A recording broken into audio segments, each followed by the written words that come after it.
Bismillahirrahmanirrahim. Assalamualaikum warahmatullahi wabarakatuh. Waalaikumsalam warahmatullahi wabarakatuh. Bagaimana kabarnya hari ini anak-anakku?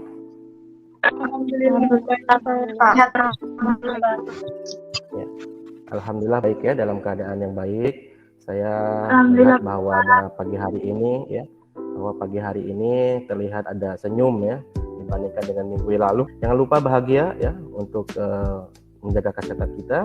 Selanjutnya lagi, sebelum pembelajaran kita dilaksanakan pagi hari ini, memang sebagai rasa bersyukur kita kepada Allah Subhanahu wa taala, Tuhan yang Maha Esa, marilah kita berdoa. Sesi Kriana, silakan pimpin doanya.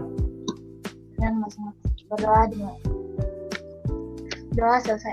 Mengecek kehadiran dari teman-teman, dari siswa saya. Yang pertama tadi saya sudah sampaikan melalui grup bahwa tolong di daftar hadirnya dituliskan. Alhamdulillah yang terdata di saya itu ada sekitar 25 siswa dan yang sudah masuk ada sekitar 20 siswa. Silakan kalau ingin menyampaikan pendapat atau apapun jenisnya, silakan dihidupkan kembali, kemudian bisa menggunakan raise hand, aplikasi raise hand yang sudah tertera di Gmeet itu.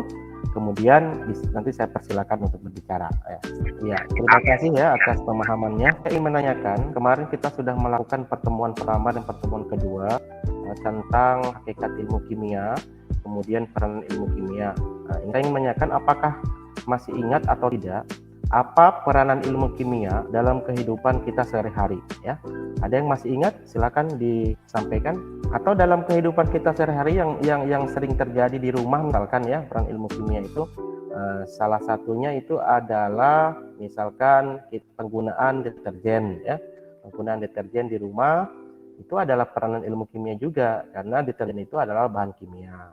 Memasak ya. Iya, di rumah juga ada yang namanya memasak. Memasak itu menggunakan, yang pertama kalau mungkin di Ternate ini ada yang masih menggunakan minyak tanah, ya kan? Kemudian ada juga yang masih menggunakan gas, ya kan? Ada juga yang masih menggunakan kayu bakar. Itu adalah salah satu peranan juga ilmu kimia dalam kehidupan kita sehari-hari. Hari ini kita akan belajar tentang metode ilmiah, lanjutan dari materi yang sudah kita pelajari sebelumnya tentang metode ilmiah, kemudian sikap ilmiah. Kemudian nanti kita akan belajar tentang keselamatan kerja di laboratorium atau pengenalan laboratorium ya, seperti itu. Jadi dalam kehidupan kita sehari-hari itu tidak terlepas dari zat kimia. Jadi salah kalau orang mengatakan, saya tidak suka dengan kimia. Padahal dalam kehidupan kita sehari-hari itu semuanya berhubungan dengan zat kimia.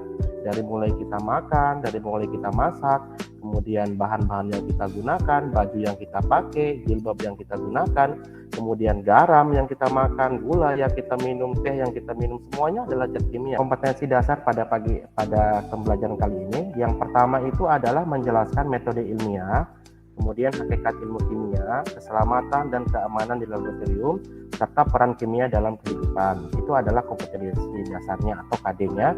Dan indikator pencapaian kompetensi pada pagi hari ini yang akan kita pelajari, yang pertama itu adalah mendeskripsikan metode ilmiah, kemudian mendeskripsikan sikap ilmiah, kemudian menjelaskan keselamatan dan keamanan di laboratorium, dan yang terakhir adalah mengenal alat-alat dan bahan kimia serta tata tertib di laboratorium. Tujuan pembelajaran pagi hari ini saya sampaikan.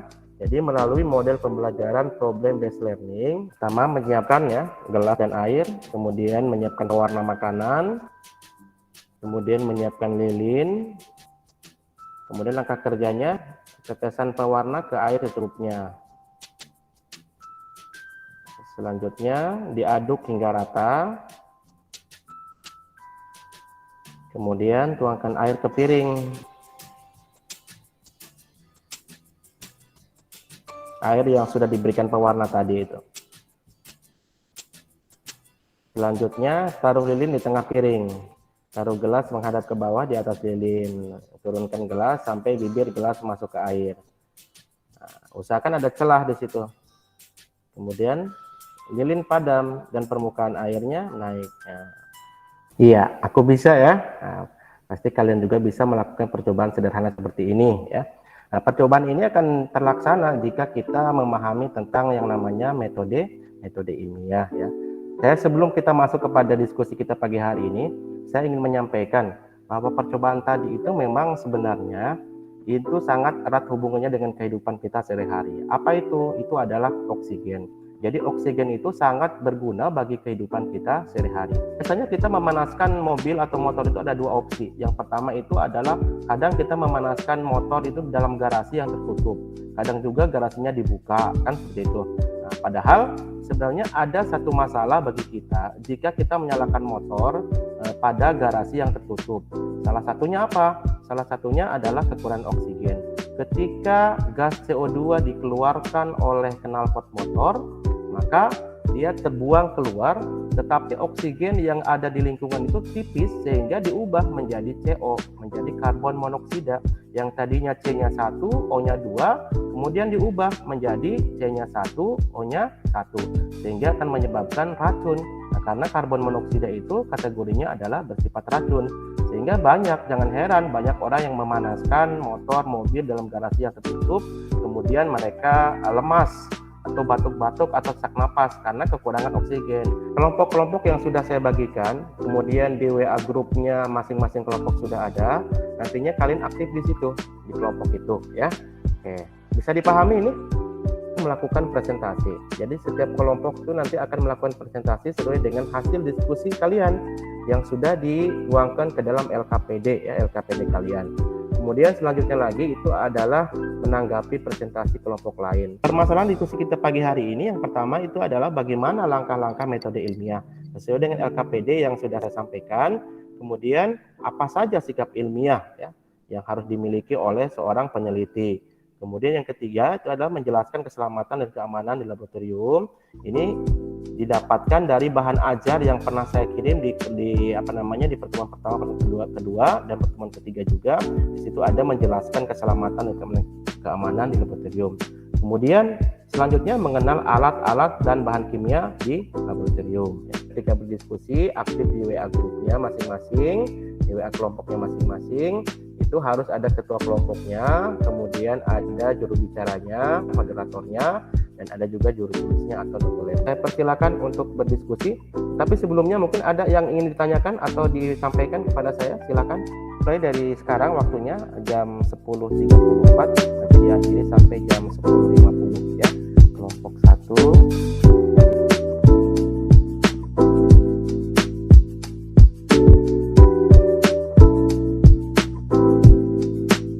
Silakan kelompok 2 ya, sudah aktif kelompok 2.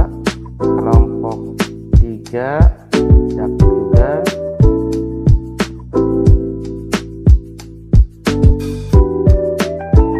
Kelompok 4 ya.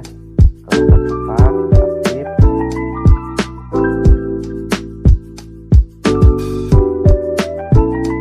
Kelompok 4 sudah kelompok 2 ya sangat aktif, kelompok 3 juga aktif. Jadi karena sekolah kita ini sudah mulai daring kembali ya, jadi saya ucapkan selamat ya, selamat menikmati kerinduan tanpa pertemuan ya. Bismillahirrahmanirrahim. Assalamualaikum warahmatullahi wabarakatuh. Waalaikumsalam warahmatullahi wabarakatuh. Terima kasih kepada Pak Bambang dan teman-teman sekalian yang telah memberikan kami waktu untuk membacakan hasil diskusi kami. Perkenalkan, nama saya Ajidran Ramadhani selaku moderator dari kelompok 1. Kami akan membacakan hasil diskusi kami dengan tema metode ilmiah dan keselamatan. Tanpa berlama-lama kepada pemateri dipersilakan. Ilmiah dengan menggunakan langkah-langkah metode ilmiah. Kesimpulan dari semua hal yang terjadi di metode ilmiah ini bahwasanya kita harus berhati-hati karena kimia ada yang berbahaya dan tidak berbahaya. Seperti contoh, di beberapa jawaban tadi ada kejadian yang berbahaya terjadi di laboratorium. Oleh karena itu, selalu berhati-hati dalam melakukan kegiatan di dalam laboratorium atau dalam kegiatan kimia. Terima kasih. Terima kasih banyak kepada pemateri atas jawaban yang telah dipaparkan. Saya akan membuka sesi diskusi bersama kelompok lain dan menerima satu pertanyaan. Kepada kelompok lain dipersilakan.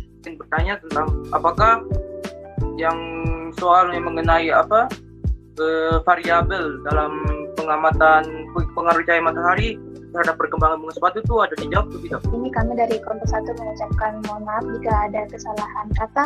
Wabillahi taufiq wal hidayah. Wassalamualaikum warahmatullahi wabarakatuh. Waalaikumsalam. Waalaikumsalam. Satu ya, sangat luar biasa ya. Berikan aplaus dulu untuk kelompok 1 ya.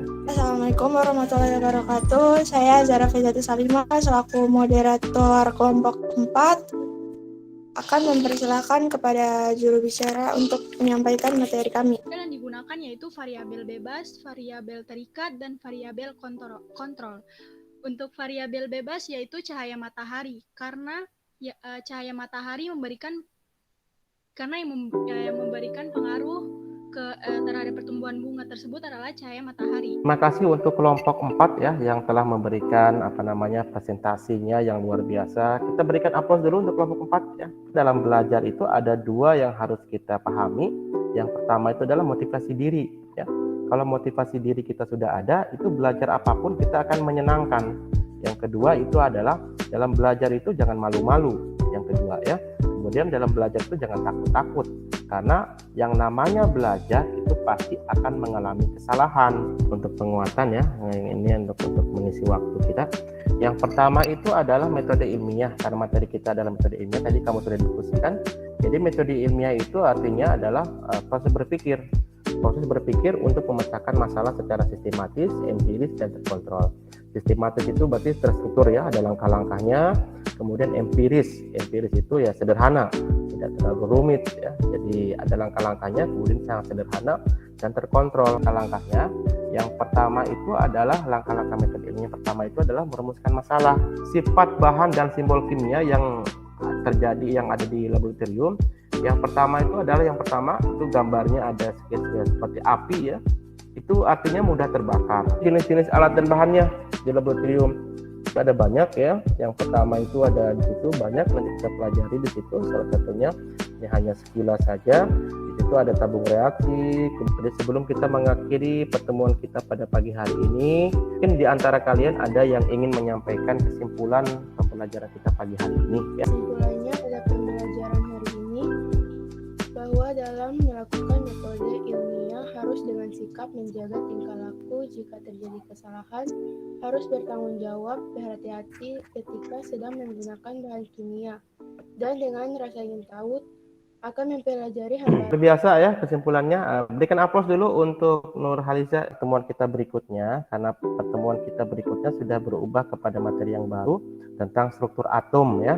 Oke. Kemudian nanti jangan lupa dicek tugasnya, tugas untuk materi kegiatan metode ilmiah ini pada CGR atau Google Classroom kalian. Nanti ada tugas saya sampaikan di situ.